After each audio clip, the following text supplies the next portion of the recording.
Ever wondered how crucial environmental health and safety standards are on construction sites? These standards serve as a cornerstone in safeguarding not only the well-being of individuals, but also the environment. They encompass a broad spectrum of regulations, from dust pollution control to maintaining sanitary conveniences. Non-compliance with these standards can lead to severe penalties, emphasizing their gravity and necessity. So, how do these regulations work? And what are the penalties for falling short? Well, let's dive into the specific regulations and the penalties associated with them. First off, we have the Environmental Public Health Specified Construction Sites, Regulations 2021. Regulation 3, subsection 2, is all about the Site Environmental Control Plan. Offenses here include failing to submit or implement the SECP, or not endorsing Site Environmental Control Reports. The penalty? A fine of up to $5,000 for the first offense, doubling to $10,000 for any that follow.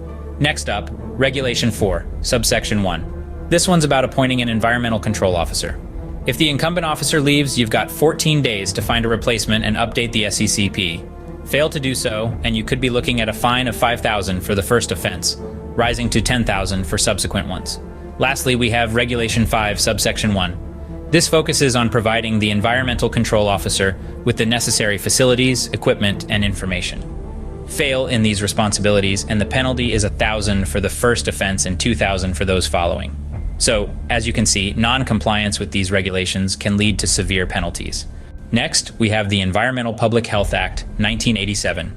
This particular act is filled with vital sections that aim to uphold the health, safety, and well-being of individuals and the environment.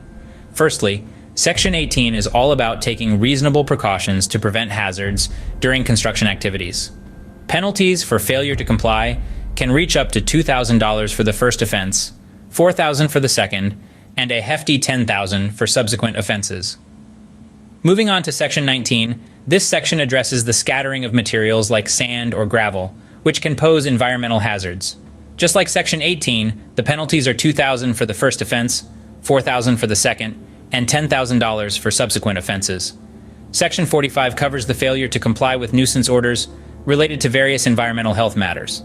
For this, the penalties can reach up to $10,000 for the first offense, $20,000 for subsequent offenses, or even imprisonment for up to 3 months, or both.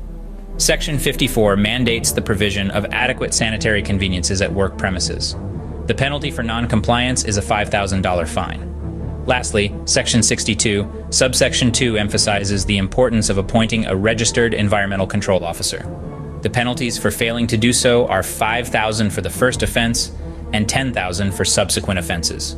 Clearly, the penalties for breaching these regulations are significant, emphasizing the importance of compliance. In short, these regulations and penalties are not just for show. They underline the critical importance of maintaining health and safety standards on construction sites. Ignoring them can lead to hefty fines or even imprisonment. Remember, maintaining a safe and healthy environment is not only a legal obligation, but also a moral duty. Stay compliant, stay safe.